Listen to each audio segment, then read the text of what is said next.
en el ámbito de la educación y está de alguna manera dejando a la deriva la posibilidad de que dentro de esos hombres y mujeres que salieron como profesionistas y que algunos de ellos son muy talentosos o hay mucho talento, pues emigren, y eso implica ¿qué?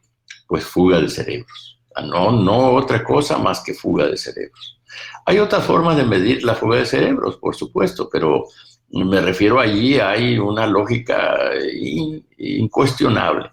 A ver, este país o economía que no se dedica a desarrollar la investigación y el desarrollo científico y tecnológico, pues lógicamente que todos esos hombres o mujeres que tienen talento y que son muchos, no son pocos, en cualquier parte del mundo, pues buscan la forma de seguirlo haciendo, pero en otro lugar.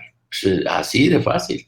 Y entonces podemos establecer la lógica de que va a haber y va a seguir habiendo fuga de cerebros mientras no se desarrollen esas condiciones adecuadamente en los países. Por eso son las recomendaciones a nivel internacional o supranacional.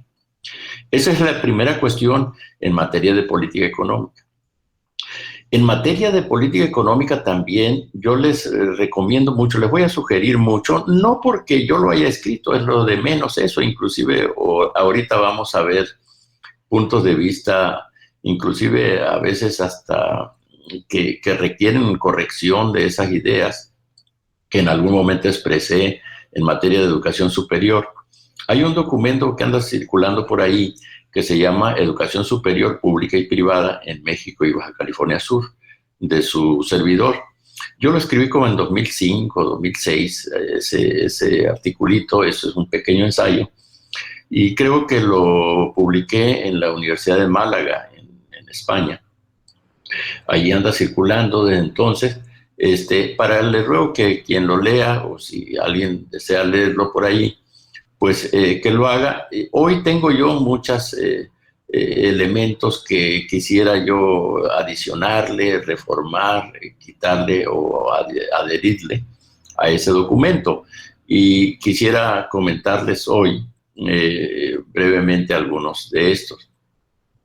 En el ámbito de la educación básica y de la educación básica y media en México, pues lógicamente que es conveniente ahí reforzar indudablemente con excelentes maestros, excelentes métodos pedagógicos, las áreas básicas del conocimiento, las áreas fundamentales del conocimiento humano, que están, como ustedes saben, relacionadas con la matemática y la lectoescritura.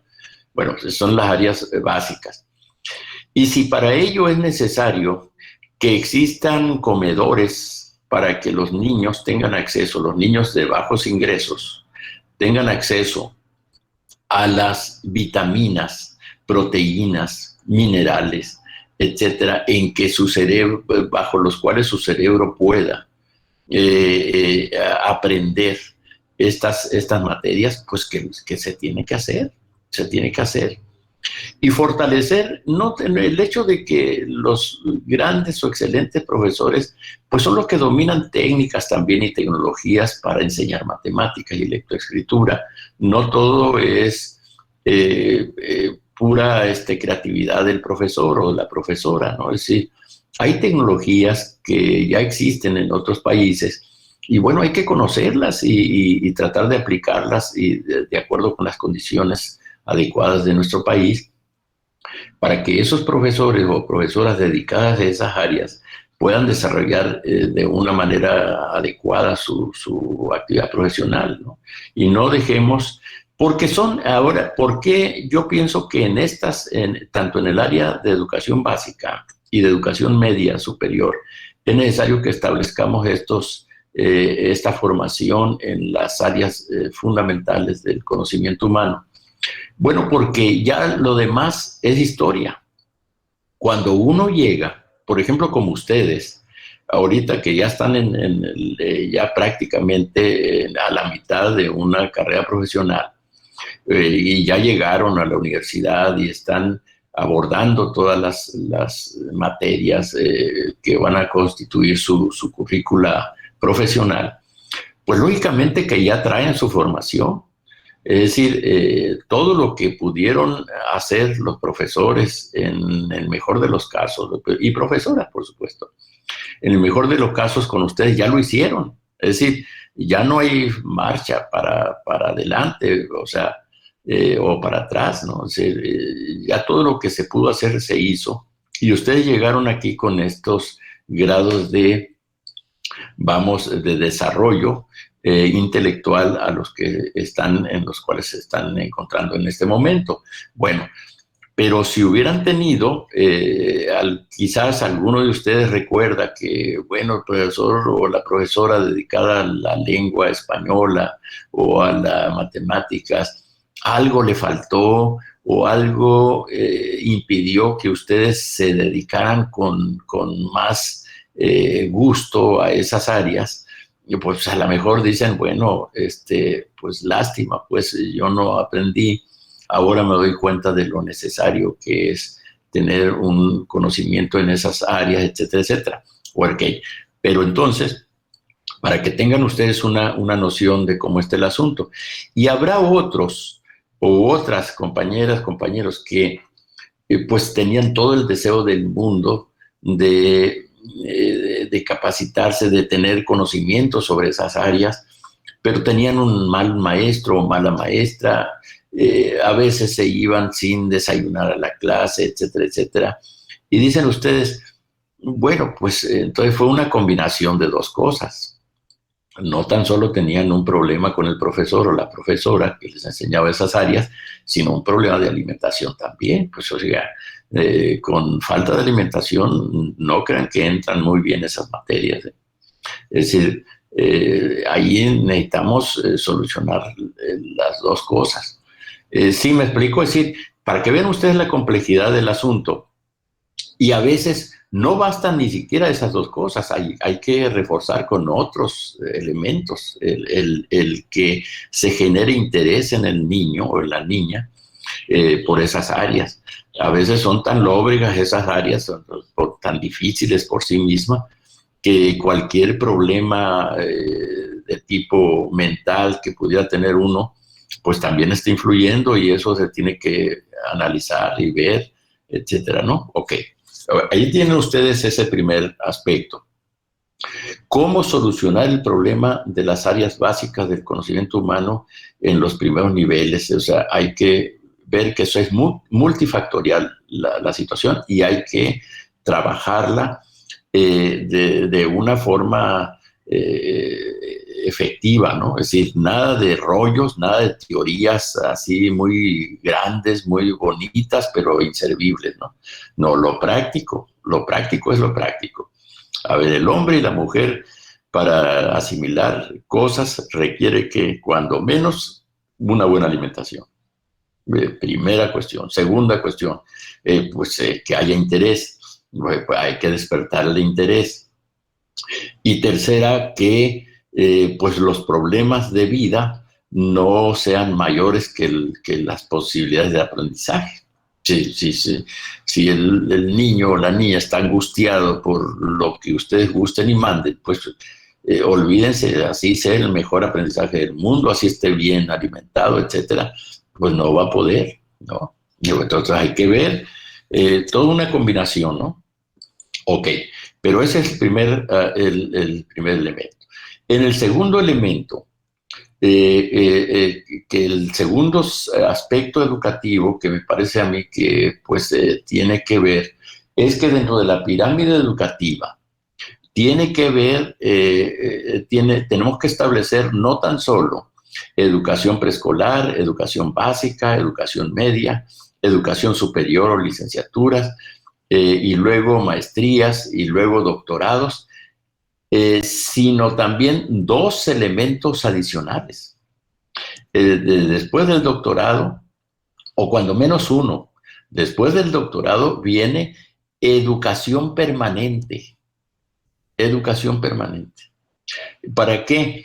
porque se supone que un hombre o una mujer que terminó una licenciatura, lo que ustedes gusten, y que hasta ahí truncó su evolución o su desarrollo, no llegó ni a maestría, ni a doctorado, etcétera, etcétera. Bueno, no le impide nada en que después de terminar su licenciatura, pues siga preparándose en su área profesional. Es decir, ahí esté trabajando donde esté, que tome cursos, especializaciones, etcétera, en su área, por ejemplo, en este ámbito de innovación y desarrollo económico, ¿cómo se llama? La profesión que ustedes están, pues lógicamente sigan ustedes avanzando. O sea, de ninguna manera implica, es que ya terminamos y ya. Pues no. Debe haber diplomados, especialización, qué sé yo, un tema relevante en este ámbito profesional, de tal suerte que se siga desarrollando.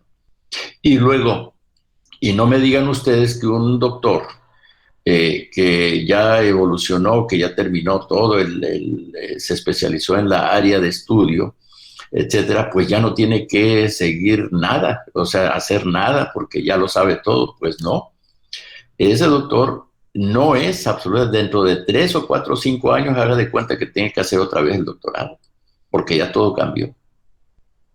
Así sea lo que sea. Es decir, su área de especialización ya, o sea, ya se revolucionó en ese lapso de tiempo, porque el ámbito de reciclamiento del conocimiento cada vez es más rápido, jóvenes. Año con año se va volviendo más rápido en todos los ámbitos del conocimiento humano. Entonces, debemos estar claros y conscientes que entonces debe haber una educación permanente que le permita a un doctor hacer postdoctorados en su propia área o doctorados colaterales, qué sé yo, que refuercen sus conocimientos. Y en ese sentido, pues la educación es permanente para todos debiera de serlo, lógicamente, pero me refiero permanente para todos los profesionales. No importa el nivel en que nos hayamos quedado, pues, lo que sea. Ok, pero entonces ese es un aspecto. Y el otro aspecto es el reforzamiento de una vieja consideración que ustedes lo conocen más que nadie, que ustedes la saben porque de alguna manera se las han de haber comentado algunos profesores en la primaria. El hombre y la mujer se desarrollan muy bien allí donde existen 3 grandes propósitos en su desarrollo, en su aprendizaje y conocimiento. O sea, 3 grandes áreas que satisfacen ese conocimiento. El área del cuerpo humano, el aprendizaje no tan solo de la información y el conocimiento que deben de tener teóricamente, etcétera, de los temas que sea, sino el conocimiento de sus propias potencialidades humanas desde el punto de vista físico. Sean hombres o sean mujeres, bueno, debe haber ejercitación física, conocimiento de los ejercicios físicos, de la necesaria ejercitación física para que sean su cuerpo saludable en todo momento, en toda etapa de su vida, en la niñez, en la adolescencia, en la juventud, ya cuando son mayores o cuando están ya en la tercera edad. Pues es lo mismo. Si no tienen un conocimiento de que su cuerpo les demanda ejercitación física de cualquier tipo, entonces pues lógicamente que hay pues un desamparo ahí educativo. Y deben de tener, y 3, mejor dicho, pues una cosa es su conocimientos, aprendizajes en materia de teoría y de su vinculación práctica. 2, el asunto del reforzamiento con la educación física. Y 3, el reforzamiento con la educación cultural y de bellas artes. Es decir, forzosamente tiene que ir acompañado entonces de esos 3 elementos. Y eso lo sabían desde los griegos, pasando por todas las sociedades antiguas. Ellos eran los más grandes conocedores, fueron los más grandes conocedores de esa necesaria vinculación de estos tres elementos con el desarrollo y el conocimiento de los hombres y las mujeres, ¿no?, de su época. Y recuerden ustedes, ahí tienen las extraordinarias obras de arte de esas culturas, ¿no? Las extraordinarias obras de arte en todos los terrenos, jóvenes. No tan solo, y dice usted, bueno, pues si eso hace miles de años, ¿cómo es posible que en algún momento hayamos perdido nosotros esa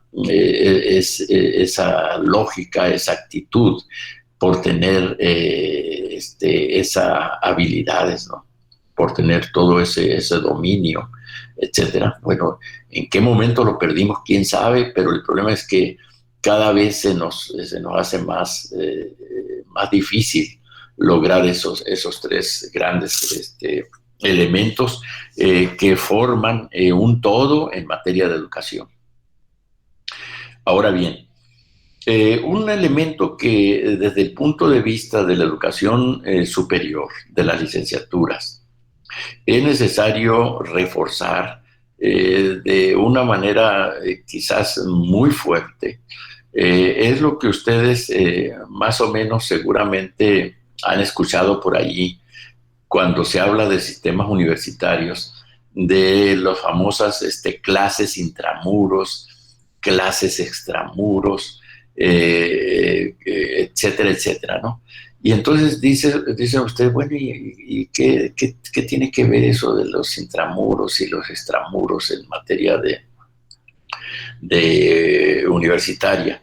Bueno, intramuros significa, o sea, para que tengamos en cuenta esto, intramuros significa todo tipo de materias que son abordadas por profesores o por especialistas dentro de los muros de una universidad. Es decir, seguramente es la tira de materias que cada uno de ustedes tiene cada semestre y que le son impartidas por un profesor o una profesora que, de acuerdo con su perfil profesional, puede impartirles la materia. Ok, ese es un poco la educación intramuros, la que se desarrolla dentro del campus universitario y dentro de las aulas de clase. No importa que las aulas sean virtuales, como en esta ocasión, o que sean dentro de un espacio físico. Eso es lo de menos. Eso se llama clases intramuros. Pero clases extramuros o actividades extramuros significa conferencias, participaciones de ustedes en conferencias, en talleres, en simposias, etcétera, etcétera, fuera del muro de los muros universitarios, es decir, fuera de la universidad. Es decir, si ustedes asisten a cursos en, qué sé yo, un panel sobre determinada materia vinculada pues a su currícula en Sinaloa, en Sonora, en la Universidad de Sonora, etcétera, sea pública o privada la universidad que les está impartiendo eso, y las invitan y ustedes de alguna manera se organizan y van y asisten. Bueno, pues es una actividad extramuros. ¿Por qué? Porque la están recibiendo fuera del ámbito de la universidad, etcétera, y lo están haciendo casi todos, etcétera, o todas, y en fin, están participando ahí. Pero lo mismo puede ser fuera del ámbito de la universidad, de los muros de la universidad, aquí en el Teatro de la Ciudad de La Paz, por ejemplo. Pues una actividad allí que es una conferencia de un extraordinario profesor en materia de innovación económica, qué sé yo. Bueno, pues ahí están ustedes participando y se les expide una creencia, qué sé yo, una constancia, un certificado, lo que sea, por haber asistido. Bueno, pues esa es preparación extramuros. Entonces, en el ámbito de los... y por otro lado, que la participación de un extraordinario, guitarrista, ¿no?, de guitarra clásica, que se les invitó y que va a tener una audiencia en fulana parte, etcétera, etcétera, y que va a haber valor curricular para quien asista. Es decir, ¿por qué? Porque es educación en música clásica, qué sé yo, es recreación. No se trata de que, bueno, pues el artista a lo mejor puede ser de la predilección de alguno de ustedes o alguna de ustedes. Bueno, eso es adicional. El problema no es que se les esté premiando porque sean fans del tal o el artista, que pues a quien le interesa, pues solamente a ustedes. Pero no, se les estaba estimulando pues, que asistan, porque pues la universidad no les puede proporcionar ese ámbito educativo, pero sí les puede invitar, sugerir quizás y plantearles que va a haber determinados puntos en tal o cual, qué sé yo, materia, si ustedes asisten, etcétera, y demuestran su asistencia. No sé si me explico. Ahí la preocupación es que la educación extramuros tenga significado, o sea, significativa, que ustedes asistan y puedan recrearse y puedan tener elementos que les permitan constatar que hay un nivel de desarrollo musical allí y que pueda haber aprendizaje. Bueno, esa es parte de la educación extramuros. Muy bien. Y por supuesto, para que esta educación también universitaria se realice con ciertos elementos de calidad, pues tiene que haber, por supuesto, la posibilidad de que tengan acceso ustedes a una biblioteca de primer nivel. La biblioteca de primer nivel no es tan solo pues una biblioteca que tenga muchos libros y muy buenos libros de todas las áreas o carreras que existan en ese centro universitario, sino que además tenga la posibilidad de una buena hemeroteca, de servicios bibliográficos, de estar estimulando constantemente a profesores y alumnos a que asistan, a que vayan, a que utilicen su biblioteca, qué sé yo. Y tiene que haber promociones serias, ¿no? De que interesen a la gente a leer, etcétera, y a disfrutar su biblioteca. No importa el nivel ni la condición, o sea, simplemente todo alumno debe ser bien recibido, maestro, maestra, en fin, pero además con muchos incentivos para hacerlo. Entonces, por un lado, y no tan solo esa biblioteca, sino las bibliotecas que hay en línea, etcétera, etcétera, que les estimulen a utilizarlas, a recrearse. Eso también debe de contar mucho. Y esto, y por supuesto, recuerden ustedes que a nivel universitario yo creo que hay tres grandes funciones sustantivas de la educación superior que muchas universidades las dejan de lado, desafortunadamente. Muchas universidades, y hay otras universidades que ni siquiera las toman en consideración. Toda universidad o centro universitario tiene que tener tres ejes articuladores. Uno, difusión académica y comprensión académica de todos los estudiantes, profesores, etcétera, investigadores, que haya una muy buena difusión de la academia, es decir, de todos los conocimientos que requieren a nivel de licenciatura. Y luego debe haber difusión cultural y extensión universitaria, es decir, que la cultura universal, fíjense bien, universal, sea difundida en el último estudiante. Y no tan solo en los estudiantes de esa universidad, sino que la universidad concurra hacia afuera para estimular la difusión, la cultura en la sociedad. Sí me explico, es decir, no tan solo que lo haga dentro de los muros, sino que lo haga también para afuera. Ese es el propósito de la difusión y extensión cultural universitaria.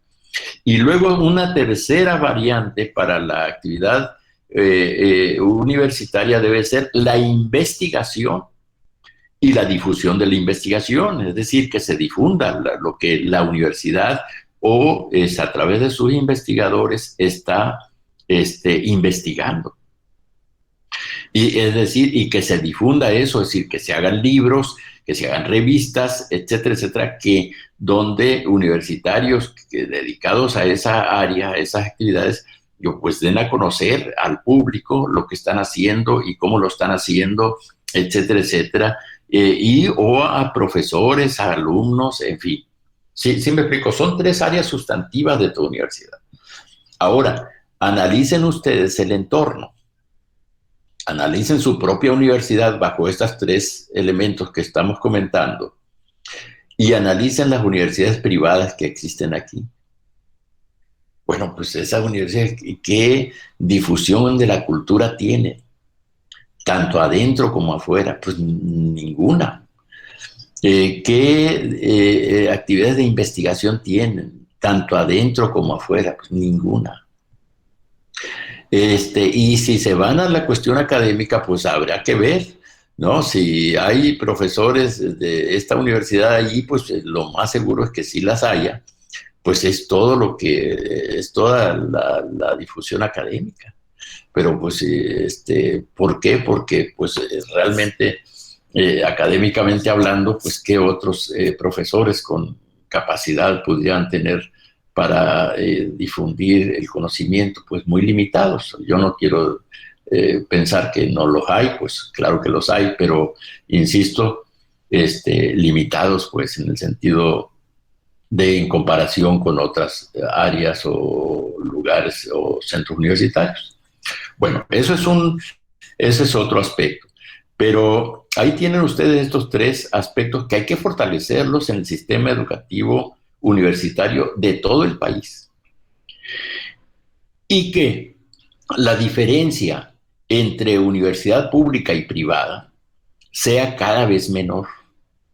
Que la diferencia entre universidad pública y privada se reduzca exclusivamente a beneficios que puede otorgar la educación privada para jóvenes o hombres y mujeres, pues cuyos padres o cuyas personas que los envían ahí, pues buscan la posibilidad de que esta persona pues salga ya con un trabajo en una gran empresa, en una gran corporación, juegue todos los deportes, quizás juegue deportes que no se juegan en otras universidades muy limitadas, pues bueno, a lo mejor, pero es lo único.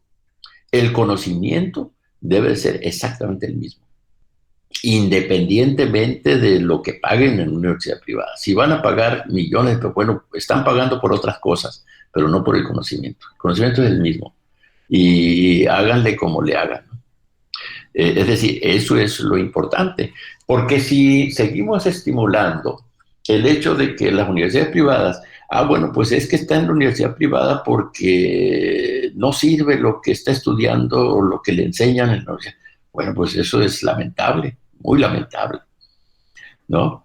Hay una diferencia que digan eso a que digan, bueno, es que es una universidad privada porque puede pagar la cantidad que le está pidiendo y porque quiere que su hijo ande en un Rolls Royce del año, que tengan dos computadoras en vez de una, qué sé yo. Bueno, pues digo, pues adelante, ¿no? Pues, si puede pagar y quiere eso, bueno, qué bueno, ¿no? Te digo, qué magnífico, pero no porque sean mejor los conocimientos de allá, pues eso es angustioso, porque dice, bueno, entonces voy a una pública y entonces para no tener conocimientos, pues está canijo. O sea, así no funciona el mundo. Entonces, sí queda claro eso, es decir, ese es el ámbito, que cada vez haya menos diferencia entre el conocimiento impartido o adquirido en una universidad pública y en una universidad privada, que no haya prácticamente diferencia. Es decir, ustedes están eligiendo por otras razones el ir a una universidad privada, pero no porque haya esa discriminación, no es que allá no enseñan, pues claro que deben enseñar y exactamente lo mismo que en una privada. Y bueno, ese es otro elemento que hay que considerar para la educación superior en términos generales. Y hay un tercer elemento que muchos de ustedes no lo saben, y no tan solo ustedes como universitarias y universitarios, no lo saben inclusive hasta profesores en las universidades. O no lo sabemos, pues hasta profesores o qué sé yo, profesionistas en la universidad. Dentro del sector educativo de educación superior en México, la mayor parte de los profesores, la mayor parte de los profesores, vamos a suponer si en México ahorita los profesores universitarios andamos en cerca de 800,000 profesores universitarios. El 80% de esos 800,000, ¿qué tanto serían? Este, prácticamente 700, 600 y tantos, somos profesores de tiempo parcial. Es decir, profesores de asignatura, profesores de medio tiempo, ayudantes académicos, ayudantes de asignatura, qué sé yo. Entramos en la denominación de profesores, ¿cómo se llama? De tiempo parcial, así se le denomina desde el punto de vista de la literatura educativa. Y el 20% o menos son profesores de tiempo completo. Es decir, ese es otro factor que está impidiendo también que se mejoren sustancialmente las condiciones del sector educativo superior en nuestro país. Es decir, que se reduzca ese lastre que hay de que, bueno, pues en el sector educativo faltan más hombres y mujeres dedicadas al desarrollo de la educación superior, etcétera, en México, porque no hemos estimulado, no es que no se haya estimulado nada, no es que falte nada, lo que pasa es que no ha habido capacidad de cuando menos avanzar al 50 y 50%. ¿Sí me explico? Es decir, que el 50% de las universidades, tanto públicas como privadas, óiganlo bien, públicas y privadas, tengan maestros y maestras de tiempo completo. Y que el 50%, pues sí, sean, pues, no con la idea de dejarlo ahí toda la vida, sino ir avanzando a que todo el mundo tenga base, tenga una forma segura de vida para que se dedique el 100% a la actividad educativa en materia de educación superior. El 100%, no un 10% sí, un 10% no, qué sé yo. No, al 100%.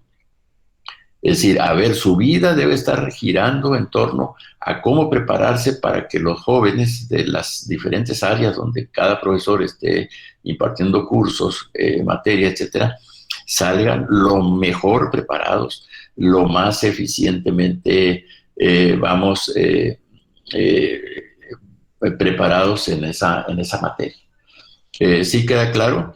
Y es decir, y ahí estamos contribuyendo de una manera increíble para que justamente el profesor, digo, el joven o la joven que egrese de cualquier carrera, pues diga con toda la certeza, pues yo me siento absolutamente bien preparado, bien preparada en esta materia, como para poder ejercer cualquier actividad en cualquier lugar, no tan solo de México, sino del mundo.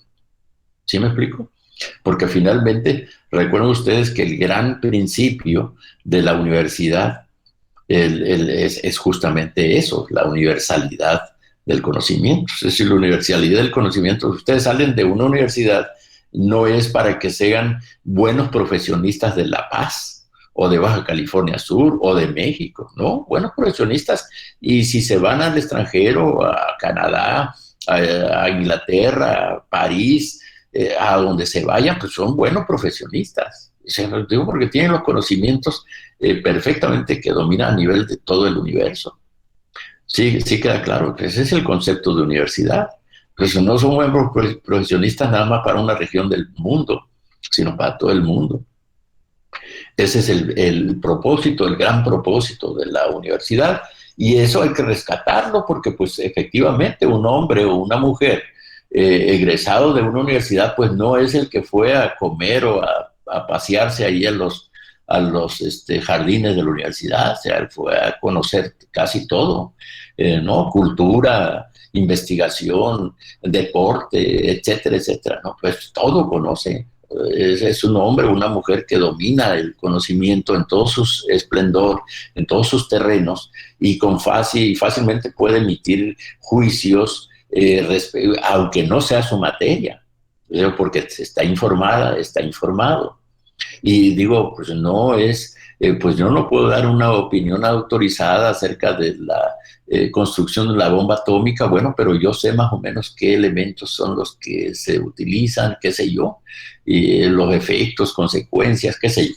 Ok, pero entonces, sí queda claro esto, es decir, en política educativa, nosotros tenemos que fortalecer ampliamente, y no porque seamos especialistas, jóvenes, fíjense bien lo que estamos haciendo, y lo que vamos a hacer en este ejercicio de diseño o desarrollo de políticas económicas.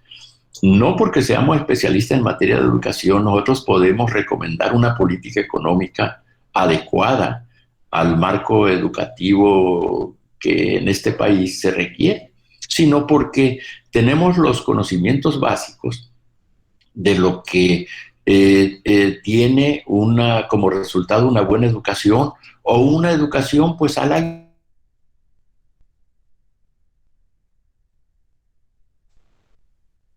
Estamos informados de que, bueno, hay un porcentaje que se tiene que cumplir por todos los países miembros de la ONU en materia de educación. Un porcentaje del Producto Interno Bruto que pues anda en el 8% mínimo. Y hay un porcentaje del Producto Interno Bruto que se tiene que invertir en materia educativa en el ámbito de la investigación y el desarrollo científico y tecnológico. Y es el 1.5% del PIB. Primera cuestión. A partir de ahí, hay otra serie de elementos que se pueden observar en el mundo de la educación superior, de la educación media, de la educación privada, de la educación primaria o básica, etcétera, que hay que cambiar, que hay que modificar. Yo nada más les comento que ha habido una suerte ¿cómo se llama? De malas decisiones en materia de política educativa en México, que sexenio tras sexenio, salvo raras excepciones, y muy buenas excepciones, que han hecho algunos secretarios o secretarias de educación, todos los demás secretarios o secretarias de educación, o algunos pues de estos secretarios de diferentes presidentes de la República, llegaban al área de la educación pública y algunos de ellos tenían como asesores o ellos mismos habían ido a estudiar al extranjero y se traían los modelos educativos de tal o cual país. Y trataban, por supuesto, de meterlo a chaleco en sus respectivas secretarias. Entonces, ¿qué teníamos? Llegaba otro presidente con otro secretario o con otros asesores y echaba abajo el modelo anterior. Entonces era como un juego de nunca acabar. Entonces, ¿qué educación iba a haber allí? O podía existir con cierta excelencia. Pues ninguna, jóvenes. Ninguna, porque lo que uno hacía, el otro lo echaba abajo y traía otro modelo y lo trataba de imponer. Eso yo creo que es lo primero que se debe terminar. A ver, jóvenes, aquí, a ver, señores, aquí lo que necesitamos es esto. Tenemos tantos millones de gente sin educación, otros analfabetas, etcétera, etcétera. Entonces necesitamos reducir ese asunto y reducirlo implica tomar estas medidas y ya las tomamos en otros sexenios y tenemos que seguirlas tomando porque han demostrado que son efectivas. Lo que no ha servido, eso sí, hay que echarlo para afuera, pero lo que ha servido, lo que ha sido útil, pues de ninguna manera hay que echarlo para afuera, a lo contrario hay que fortalecerlo. Continuidad en programas y proyectos que hayan funcionado. Otro aspecto muy importante, jóvenes, y también en materia de educación superior, no de cualquier otro nivel, en materia de educación superior, es la capacidad que tiene que dotarse a cada institución educativa de educación superior para suprimir o crear nuevas carreras profesionales de acuerdo con las necesidades de la sociedad. Suprimir, o a lo mejor no hay que suprimir ninguna. Bueno, pues eso, pues que no haya, que no se supriman.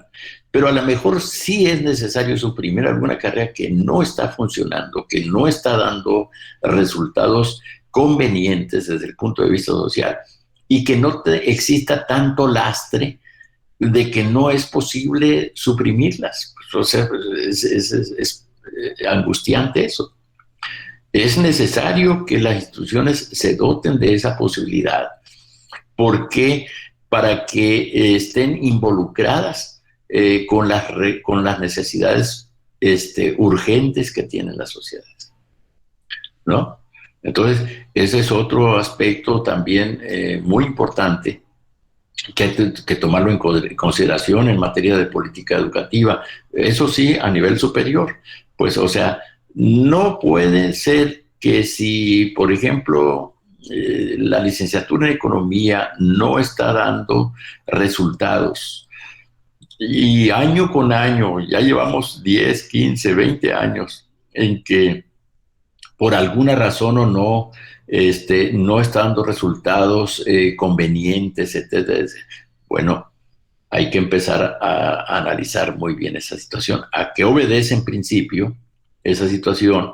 ¿Cuáles son las causas? ¿Cuáles son los, etcétera, que están obstruyendo esa situación? Y una vez hecho el análisis, si el análisis nos condujo a que es necesario hacer una vinculación de economía con derecho, qué sé yo, etcétera, etcétera, y crear una carrera que tenga esa combinación de conocimientos económicos con conocimientos jurídicos. Bueno, pues hay que hacerla, punto. Es decir, no suprimir, por supuesto, no crear por crear también, por supuesto, pero sí buscar rápidamente lo que nos está haciendo ruido. ¿Por qué razón tenemos esos profesionales sin que estén funcionando adecuadamente? Sí me explico, mucho tiempo. O sea, ser aptos, que las instituciones estén aptas para tomar decisiones en ese ámbito. Eso es importantísimo desde el punto de vista económico, desde el punto de vista social, científico, qué sé yo. Entonces, no tener juicios, pues, o sea, porque es que a mí se me ocurre, yo creo, no. O sea, a ver, ¿cuáles son las bases? La fundamentación de esto que usted dice, por qué lo dice, cuáles son los resultados, con números, ¿no? Ahí tiene usted la estadística, los números duros que nos están diciendo, es por esta razón, señores, que tenemos que tomar medidas, etcétera, etcétera.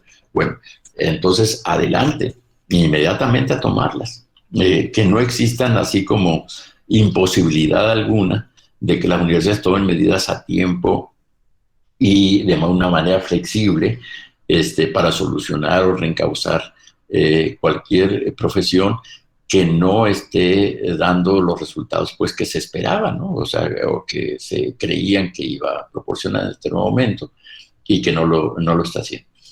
Bueno, todos esos elementos, más otros que seguramente se nos escapan, pero que, bueno, cuya base fundamental son estos.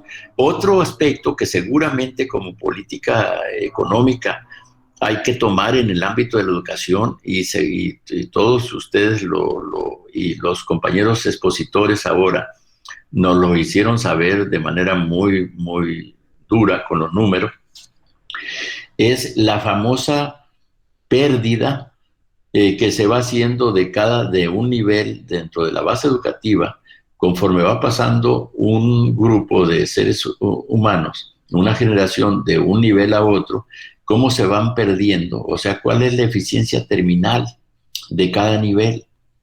Y la eficiencia no tan solo terminal de cada nivel, sino la eficiencia que hay para recibir, para recepcionar en el nivel siguiente al mismo número de estudiantes. Es decir, que no sea tan drástica la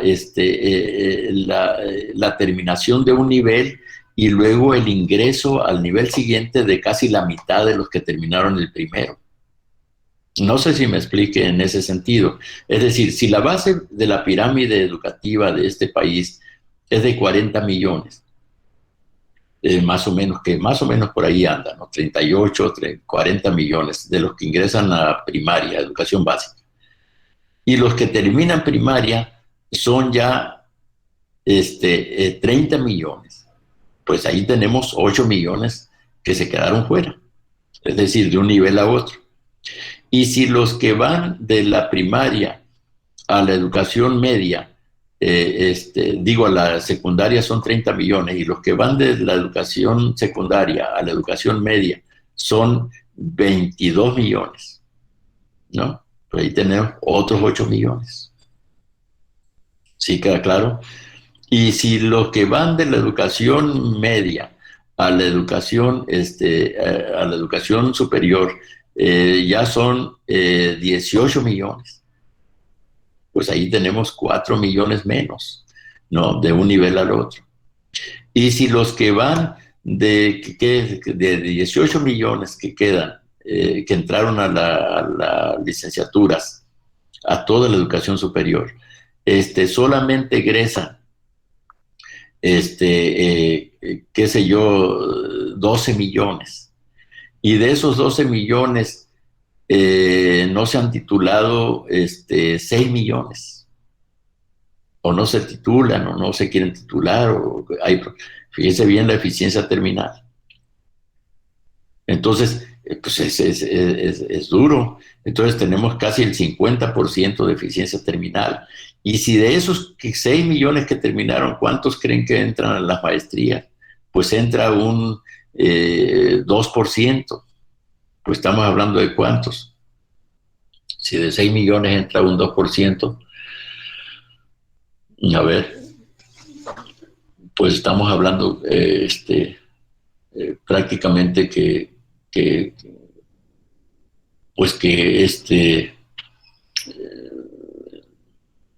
entra una cantidad muy, muy, muy pequeña, ¿no? 200,000, 300,000 a las maestrías.